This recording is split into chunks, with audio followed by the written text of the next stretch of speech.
Good morning, everyone. I want to talk about receiving gifts. Are we allowed to accept gifts? Do we accept them or do we refuse them, right? Do we accept? Do we decline? How do we navigate that when it comes to therapy? What is an acceptable gift for you to take, and what is one where you're just like, I don't know if I should be accepting that gift. So these are some of the key principles. Ethically, we are allowed to accept gifts, right? But we also need to understand that we have professional boundaries that we still have to maintain. You want to make sure that that gift does not blur lines in the therapeutic relationship, right? Because your therapeutic relationship is not a personal relationship, right? We want to avoid accepting gifts that are expensive, personal, or has strings attached.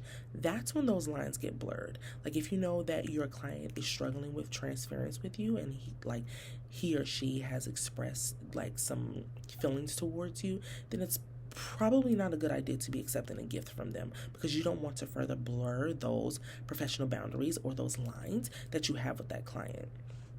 Culturally, is it okay to accept a gift? Yes, but you're just going to explore the cultural meaning behind it, right? In some cultures, like refusing a gift can be disrespectful, right? Be aware of your client's background, right?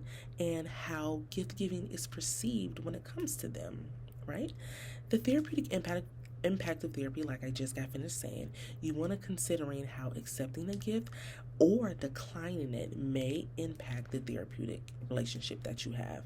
I talked about the transference, with male and female clients that possibly, has like this transference where they seeing this their therapist as something more, and it's not, and they're projecting it onto the therapist. You might want to consider like whether if I should accept this gift from them, because if I do, will that continue to blur the lines with them in this relationship. And then you always want to document, right? Document why you accepted the gift. Document when you explored the cultural significance behind the gift. And also you want to document if you're going to decline a gift, and why did you decline this gift? Did you discuss that with the client, right? So how do you answer gift giving questions? Is the gift modest or is it excessive?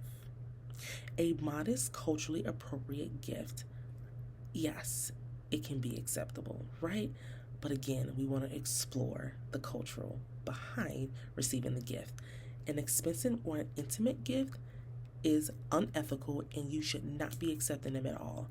I've seen vignettes that talk about a client bought an expensive frame of art for their therapist. You must decline it.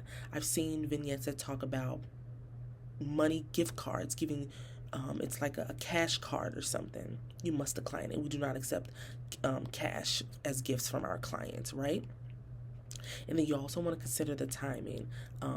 Earlier on in treatment, offering a gift, I don't know, maybe explore that, because it's like we just started working with each other. Why are you buying me a gift? I don't know. Maybe look into that. Gifts at termination is always welcome. Thank you cards, a plant, something like that. It's more acceptable that way, but then again, explore it, the meaning behind it or whatever. I've seen some vignettes that talk about clients that give their therapist journals as a gift. Yes, that's acceptable. As always, you're going to always be using your ethical decision making. Finding out the intent of the gift from the client, cultural factors behind it, the value to the therapist, like how is this value to me, like how am I viewing this gift, and then also the impact that it can have on therapy, right? Whether if you are accepting a gift or are you declining the gift. So we want to avoid these types of responses, right? Do not accept any expensive or inappropriate gifts. If that vignette is telling you that this gift is expensive and it's inappropriate, do not choose a response that has you accepting it. Responding emotionally, feeling flattered about it. Oh my God, thank you so much. I really appreciate that. I know that this was the best. No, we're not doing that. You cannot ignore the cultural or the relational context. You must always choose a response that is going to have you exploring, the reason behind receiving the gifts. Again, without clinical judgment, avoid those questions that just have you accepting the gift without you clinically exploring the reason behind the gift, right? Know when to identify the red flags. Avoid answer choices that are going to have you immediately accepting or rejecting the gift. Do not just choose a response, reject the gift, or just accept the gifts. There has to be context. There has to be context. If there's anything that has to do with like dual relationships, right? An invitation or something. Hey, I have this, I have this invitation for you or whatever, a client's event or a party. Although I've seen questions from Lafayette with a licensure that says that it's okay for a therapist to go to their client's wedding. I don't know. I feel like that's a bit much, but hey, if Diane Gerhardt said it, go with it, right? Reflect therapist-centered decisions. I really like the gift, right? Is it okay for us to say that? I think so, right? But it's not. For some reason, it's not. You can't say that you like the gift, but you can accept it, though, right? Includes vague justifications. It's just a small gift without assessing meaning. No. Don't choose answer responses that says that, because just because it's just a small gift does not mean there's any does not mean that there is no context behind it. You have to explore it. And I think it really sucks that we can't say that I really like the gifts, but I guess you can say I like the gift, or you may say thank you, I appreciate it, or whatever, right? Make it make sense. This is the best part. Make it make sense. Mentally work through the ethical decisions. What is the value of the gift? Again, is it modest? Is it excessive? We're not accepting expensive artwork, a new car. We're not accepting cash money, Visa gift cards. We're not doing that. What is the context? Is it termination? Is it a holiday? Is it a special event? Those are also questions that come up. For termination, yes, a small token of gratitude, you can accept it. But then again, even at termination, do not accept expensive gifts. Absolutely not, right? A holiday. Some cultures do. They're really big on certain holidays that they celebrate, and they want to offer something to you. And you do what? You explore the cultural meaning behind it. Is it a special event that's going on? What is the context? What is that special event? What does that mean to the client? Explore the meaning behind it. Culturally relevant, yes, we want to make sure that if it is, you want to explore the culture behind it, right? And also pay attention. How is this going to impact the therapeutic relationship? Keep that in mind. What is the client's intent? Again, is there a different kind of intent that this client may have? Is there some transference going on and they feel some certain way about me? Then that needs to be discussed, right? And also, can this be documented with clear clinical reasons for why you accepted this gift or why you denied this gift, right? So again, documenting is also important. So this way, emotionally driven or ethically inappropriate responses, this will help you choose the best answer, right? What is the context? What is the client's intent? What is the clinical reasoning behind it? And the value of the gift. Always, always, always pay attention to those main things. It will lead you to your best answer. All right, let's do a question. A therapist is working with a Vietnamese American family, offered a small hand-carved wooden figurine during the Lunar New Year. The father explains that it's a tradition in their family to give a token of appreciation to those who have helped them. The therapist is concerned about maintaining professional boundaries. What is the most appropriate course of action? A says politely decline the gift to preserve the therapeutic boundaries. B says accept the gift and explain that gifts are welcome if they are small. C says accept the gift, acknowledge the cultural significance, and document the interaction. D says tell the client that gifts are never allowed in therapy and that this is going to disrupt the impact of treatment. So yeah, we got some really out there kind of responses, right? So A says politely decline the gift. You don't have to decline the gift. He says the father explains that it's a tradition in their family. What if they look at it as a sign of disrespect to decline the gift, right? So B says accept the gift and explain that gifts are welcome if they are small. Well, that's not actually true because even a small gift can be expensive, right? Even a small gift can cost a lot of money, so no, B would be incorrect.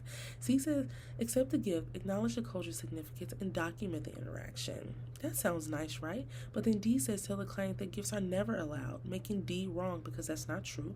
Gifts are allowed. But if we look at C, accept the gift, acknowledge the cultural significance, and document it. That's everything that we just talked about, right? Accept the gift, explore the cultural significance behind it, and then you want to document to make sure that you have good clinical reasoning as to why you accepted the gift. Let's see the next one. A wealthy client sees you in a private practice, invites you to a fundraiser where they'll be honoring you with a donation to your alma mater in your name. I hope I said that right. You had casually mentioned your school once, but the gesture feels unexpected. You're unsure of their motivation. What should you do first? Accept the honor as it is a charitable act and it does not benefit you financially. Oh my God. Did you not just hear what they said? They was giving you a donation. He wealthy. How much money is he trying to give you? B says decline the invitation and document the boundary violation. Ooh. Okay, let's look at C. Discuss the meaning of the gesture with the client and explore any transference or relational issues. Okay. D says, contact your licensing board for guidance before making any decisions. Okay, so let's take a look at this one. So he's at a fundraiser. They'll be honoring you with a donation. You casually mention your school once, but the gesture feels unexpected. So already you feel like this is too much. It's an invitation to something that is just a little bit out there, right? So A says, accept the honor. No, we cannot accept the honor. And it does not benefit you financially. It doesn't matter. That's a bit much, right? That's blurring the boundaries with your client. B says decline the invitation and document the boundary violation. B sounds nice, right?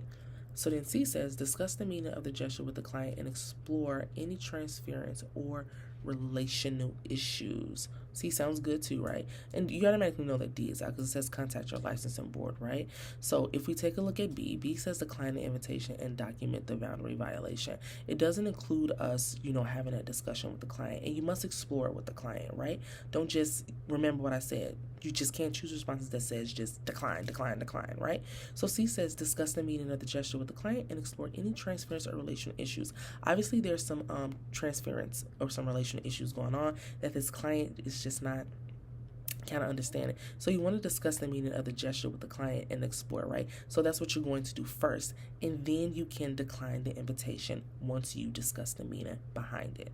Right? If you decline the invitation, the client is going to be like, why? And then you're stuck like explaining anyways. So just do C first, and then you can just decline the invitation and document the boundary violation.